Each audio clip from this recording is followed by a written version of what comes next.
If you like this video, please give a thumbs up and subscribe. Hit the bell icon to be notified of new videos. According to the Anunnaki themselves, our solar system has one more member, a huge planet that is orbiting the Sun in a 3,600 years long ellipse. They called their planet Nibiru, which means the planet of the crossing, because together with its moons they form a cross image, and Nibiru is located at the crossing. Because the planet has such a long orbit around the Sun, the Nibiruans relied on its very thick upper atmosphere to shelter them from cold, like a warm blanket. It also had the task of keeping the oxygen from escaping in the outer space, hence making life as we know possible. Artistic depiction of our solar system, not scaled unfortunately for them. They were faced with extinction when the volcanoes, the atmosphere's forebears, less belching was spitting up. Nibiru's air has thinner been made, the protective shield has been diminished. Pestilences of the field made an appearance, toil could them not overcome. From circuit to circuit, Nibiru's atmosphere more breaching suffered. In the councils of the learned, cures were avidly debated, ways to bandage the wound were urgently considered. Long story short, they've tried everything, from creating an artificial shield which eventually fell to the ground, to bombarding the volcanoes with nuclear-like weapons to make them active once again, but all their efforts failed. Nibiru scientists had one final suggestion to heal Nibiru's atmosphere, to pulverize very fine, subatomic, gold dust into the breach. Because it was so fine, the nano-atomic gold dust would remain suspended and, in time, completely repair the breach. But gold was extremely scarce on Nibiru, though, within the hammered bracelet, inside the asteroid's belt, it was abundant. For days before the day of the deluge, the earth was rumbling, groan as with pain it did. Soon, rains were withheld, winds blew harder, springs from the depths did not arise. The Nibiruans grew restless and stopped worshipping Allelu, for not being able to bring them salvation. Anu seized the opportunity and dethroned Allelu from Nibiru's kingship. Fearing death, Allelu boarded a missile-throwing celestial chariot, and set its course for Earth, where he discovered gold. He delivered the good news back to Nibiru and requested the throne back, but instead, Anu promised him Earth's leadership. Anu and his two sons, Ea and Enlil, arrived on Earth to make plans for the future. He decided to give Earth's leadership to his son, Ea, and renamed him Enki, Earth's master. Allelu was greatly offended and challenged Anu to battle, but lost again. Allelu was sentenced to die in exile, alone, on a foreign planet. I will continue this story in the final chapter, where I will make some interesting connections. Another very important aspect is the enormous lifespan of the Anunnaki, who live for hundreds of thousands of years. This means that many of the Anunnaki mentioned in this article are probably still alive today. 2. The Great Flood. According to the 10th, of the so-called lost Sumerian tablet, written in Enki's own words, the Anunnaki built the pyramids of Egypt as beacons for their new main spaceport on Earth after the old ones had been wiped out by the biblical Great Flood. In the Sumerian tablets it is known as the deluge, and it was activated by Nibiru's passing, but not solely caused by it. Here is how the events unfolded. Long before Nibiru reached its perigee, other significant changes were already taking place. Black spots appeared on the Sun's surface, Earth's magnetic field became weaker, the temperatures raised and the ice caps began melting. All these events are similar to what we experience today, including the more recent Sun's black spots. The tablet does not explain what caused these important galactic changes but presents the concern of Nibiru's scientists. They understood that Nibiru's passing will cause huge tidal waves, which will cover most of the lowlands. And this is exactly what happened, for nights before the calamity struck, in the heavens Nibiru as a glowing star was seen. This means that Nibiru was not necessarily seen as a huge object in the night sky, otherwise it would have been mentioned as such, half the size of, as bigger than the Moon, for example. This may imply that Nibiru's passing could go unnoticed by most people. What if Comet Elenin was really a smokescreen for Nibiru, as so many people and amateur astronomers suggested? According to the Sumerian tablets, Nibiru enters our solar system from the direction of the Leo constellation, the same as Comet Elenin did. There have been many videos and articles from amateur astronomers and people with above-average knowledge who presented evidence of a possible brown dwarf approaching our solar system from the constellation Leo, at the same time as NASA and the MSM were chatting non-stop about merely a comet, NASA's most studied comet in history, I might add. Unfortunately, because their possible pole-shifting scenarios did not occur, they chose to remove important information from the internet, fearing ridicule. But they might have been right all along, because Nibiru usually passes without causing harm. The Sumerian tablets describe a period of about 500,000 years, or about 138 completed orbits, and there is only one reference to a disaster caused by Nibiru, the deluge. Just before the deluge started, most of the Anunnaki returned to Nibiru, but some of them decided to stay. Those who remained, watched the destruction from their celestial boats, while circling the Earth. Then there was darkness in daytime, and at night the moon as though by a monster was swallowed. The Earth began to shake, by a net force, i.e. gravitation or electromagnetic force before unknown it was agitated. In the glow of dawn, a black cloud arose from the horizon. The morning's light to darkness changed. Then the sound of a rolling thunder boomed, lightnings the skies lit up. On that day, on the unforgettable day, the deluge with a roar begun. Mount Ararat's twin peaks, in today's Turkey next, the South Pole huge ice sheets smashed into each other, broke, and fell into the ocean, creating a gigantic tsunami. The waves traveled north, towards the lands of the Abzu, which was an Anunnaki gold mining domain in Southeast Africa. Actually, the oldest discovered metropolis on Earth is located in the Southeast African continent, and it is dated 160,000 to 200,000 BCE. The metropolis measures an astounding 1,500 square miles. It is thought to be part of a 10,000 square miles community, and it was built around thousands of gold mines. The tidal wave continued north, until it reached and submerged the city of Eden, meaning, the home of the righteous ones. It was one of the first Anunnaki settlements on Earth. This is also the biblical Eden, and it's located somewhere at the bottom of today's Persian Gulf, and all the inhabited lands of the Anunnaki, together with their gold mines, spaceports and cities. Some of the very few humans to escape the flood were Ziusudra, biblical Noah, and his family, who had been secretly instructed by Enki to build a boat, seal it with bitumen, in order to make it waterproof, even if submerged by the waves. A great storm with heavy rain started. The tidal wave kept sweeping the earth for 7 days, until it finally came to a halt. But the heavy rains continued for 40 more days and nights. When the rains finally stopped, Ziusudra and Ninigel directed the boat toward Mount Ararat, today's Ararat Mountains, located in Turkey, twin peaks that were still visible. They were able to find dry land while heading for the peaks. This event took place in the 120th Shah, Earth year 432,000 since the Anunnaki arrived on Earth, but there were other humans who survived the Great Flood, not only Ziusudra and his family. Another group of survivors had been found by the Anunnaki in the Americas, and they were the direct descendants of Cain, the biblical Cain, who was judged and banished from the Eden, the biblical Eden, after killing his brother Abiel, the biblical Abel, in a dispute. 3. The construction of a new Mission Control Center (MCC) after the deluge. The reconstruction begun with a new spaceport. The text describes how the Anunnaki made their buildings according to the position of the stars. Let the heart of the plane, the heavens reflect. So did Enlil to Enki suggests. Once Enki to this agreed, Enlil from the skies of distances took measures. Indeed, the pyramids and monuments of Egypt are aligned to the stars. The Hidden Records website, Wayne Herschel, contends that all 50 pyramids in Lower Egypt replicate the prime stars on one side of the Milky Way.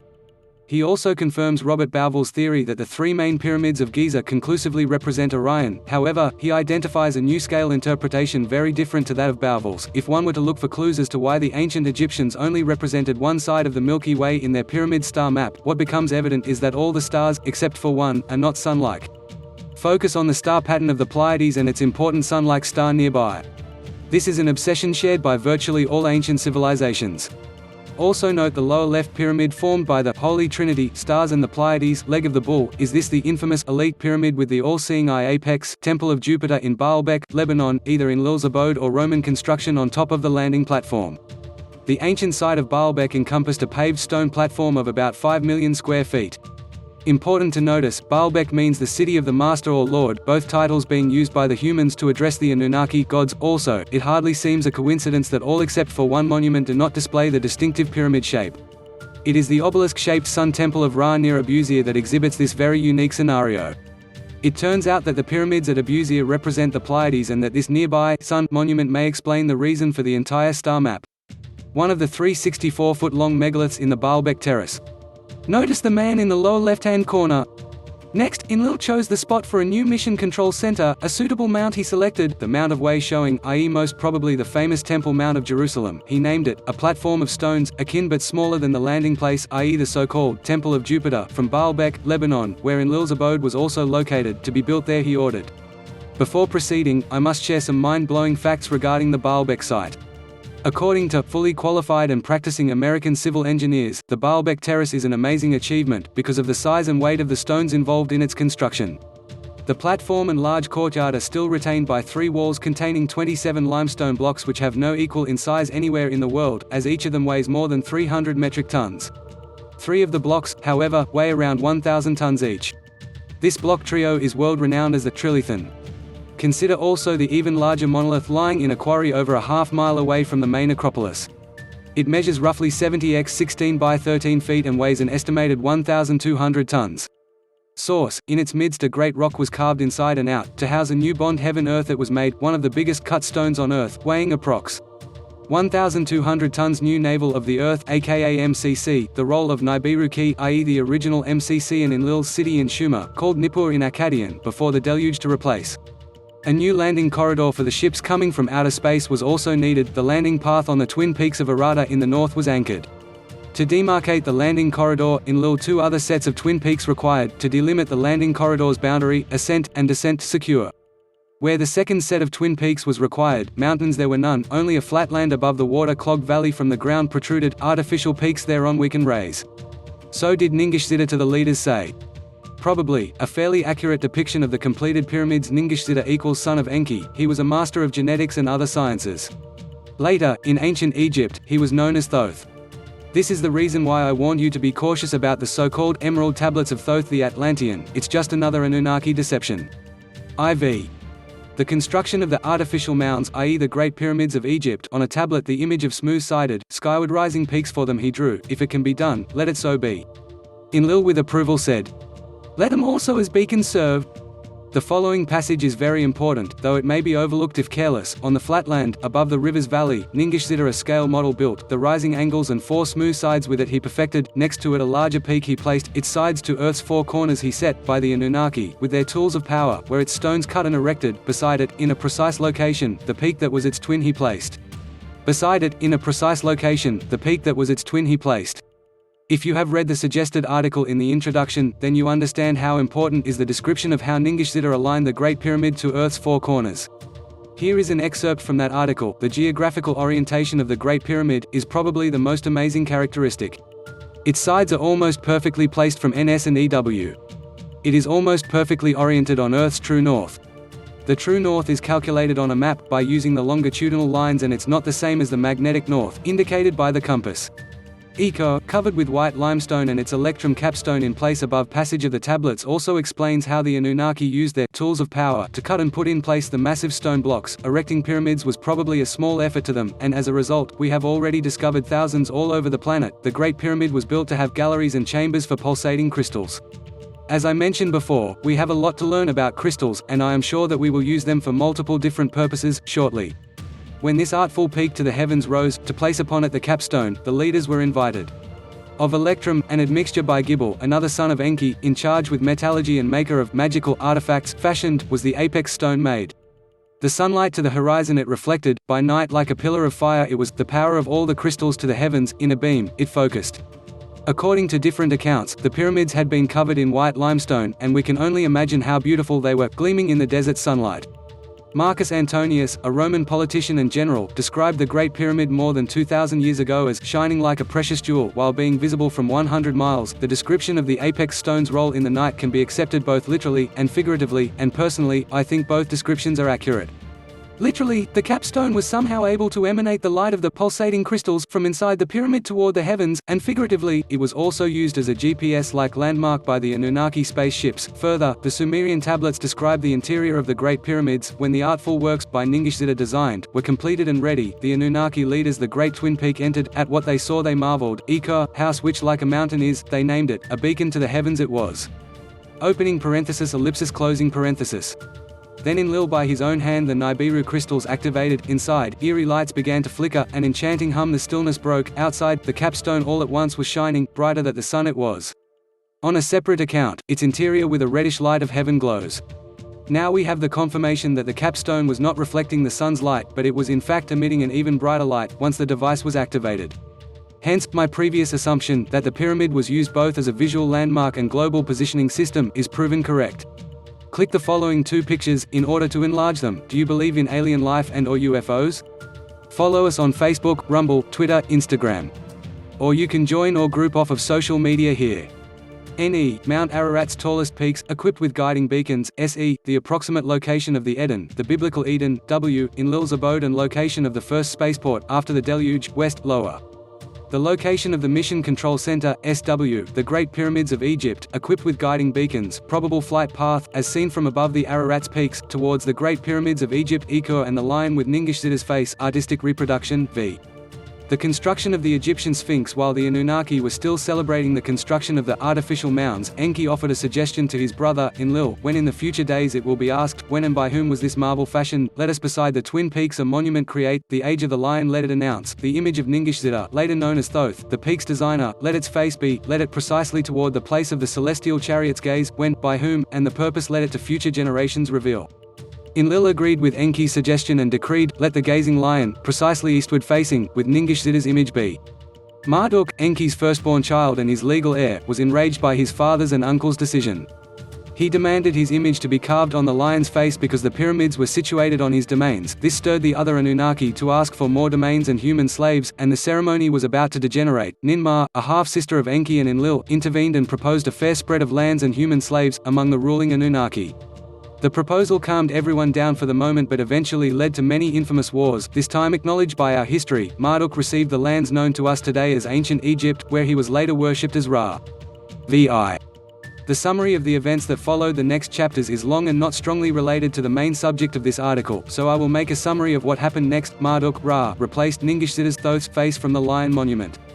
Marduk lost the First War of the Pyramids, aka the Great War of the Anunnaki, and went into exile. He became known to the Egyptians as Amun-Ra, meaning the exiled god, Ra. Enki and Enlil divided Earth among their other sons. Ninurta, Enlil's foremost son, mothered by Enlil's half-sister, Ninmah. He was Enlil's legal successor, was celebrated as the victor after defeating Marduk. Ninurta later established alternative space facilities in the Americas.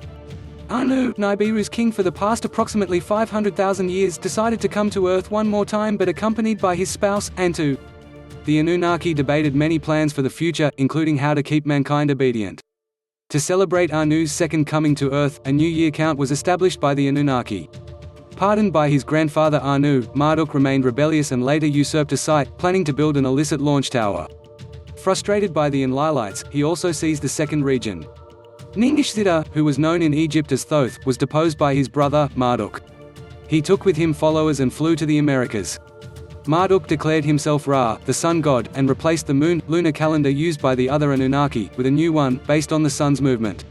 He also started a new religion, in which he was worshipped as a god and the sole ruler of Earth, which greatly worried and upset the other Anunnaki. He is the one who introduced the pharaonic reign, to mark the beginning of a new civilization.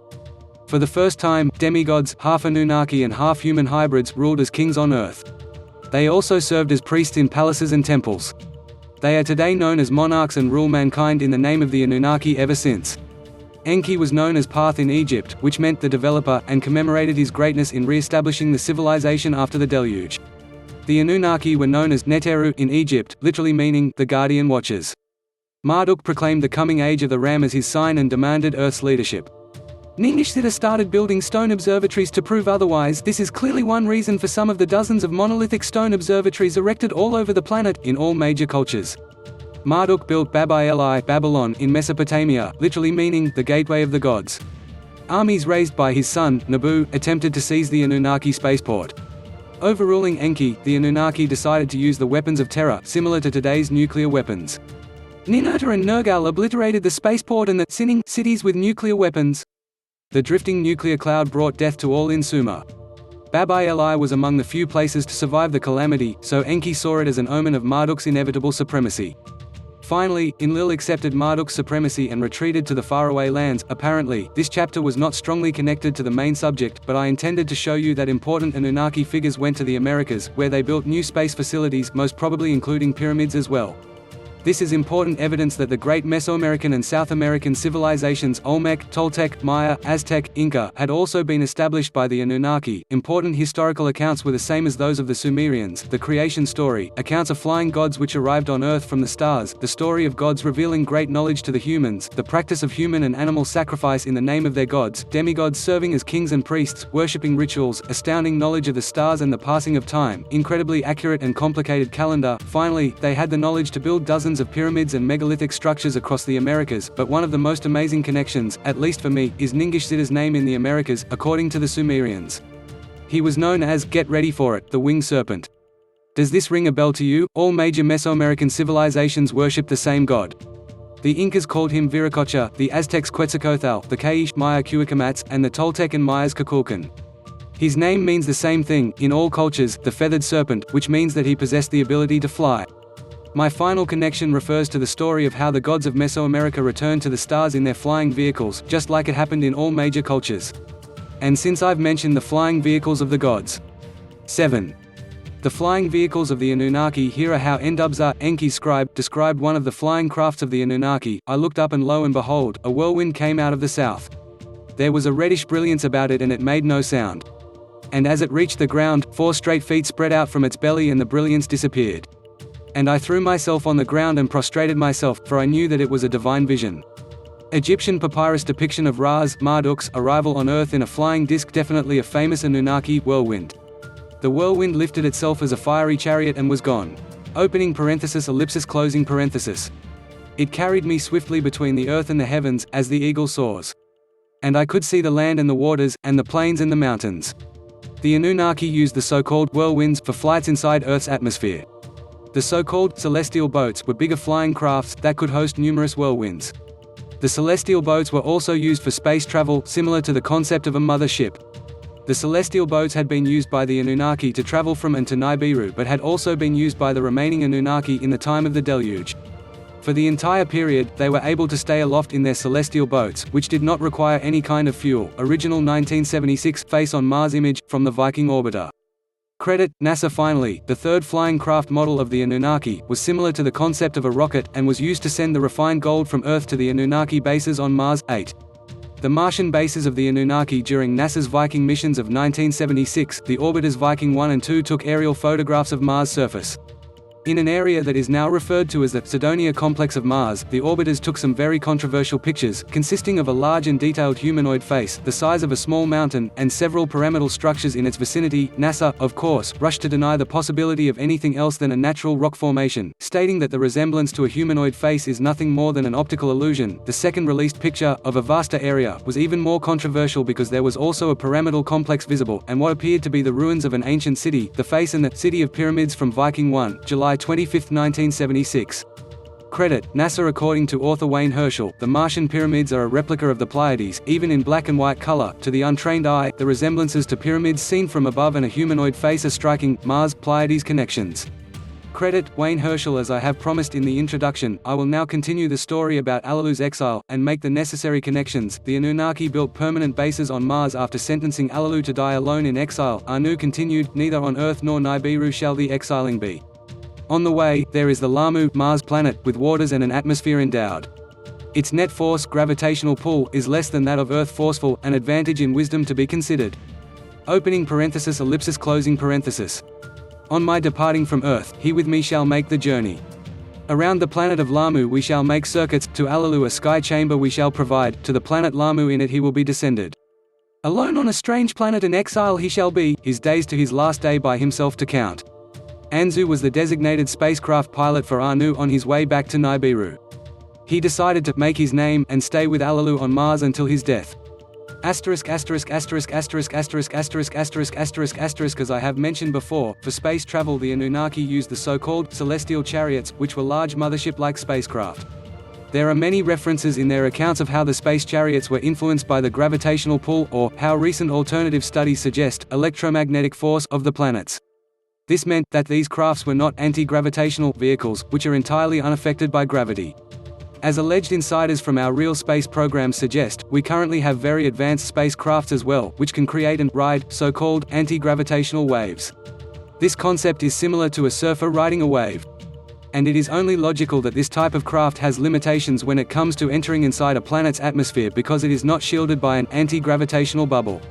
For example, even the most advanced of NASA's Space Shuttle orbiters, the SS Discovery, face serious challenges when re-entering Earth's atmosphere.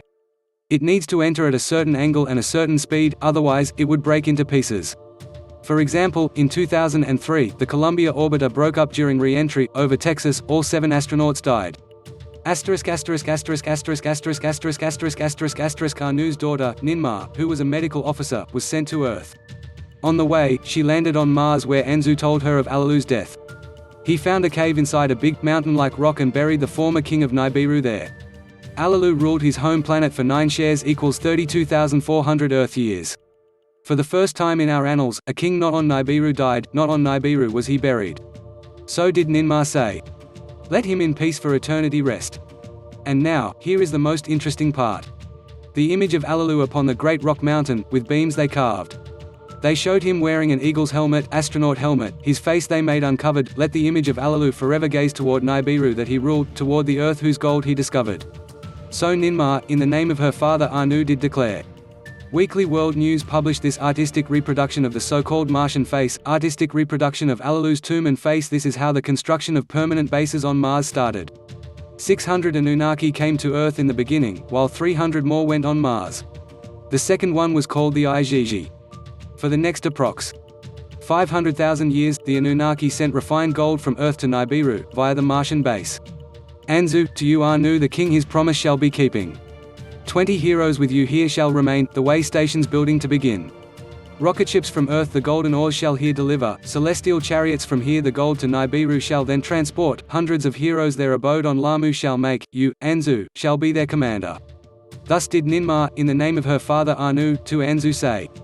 According to the Sumerian tablets, the Igigi left Mars in the time of the deluge, and never returned, because Nibiru's gravitational pull made Mars' atmosphere and waters to escape into space, hence making the planet unsuitable for life. Bion Amazon history is written by the victors. In closing, I can only hope that I was able to make some interesting connections and live up to my promise. This article brought us closer to the truth, but I want to remind you that history is always written by the victors, in this case, the Anunnaki. I'm sure you understand what this statement implies.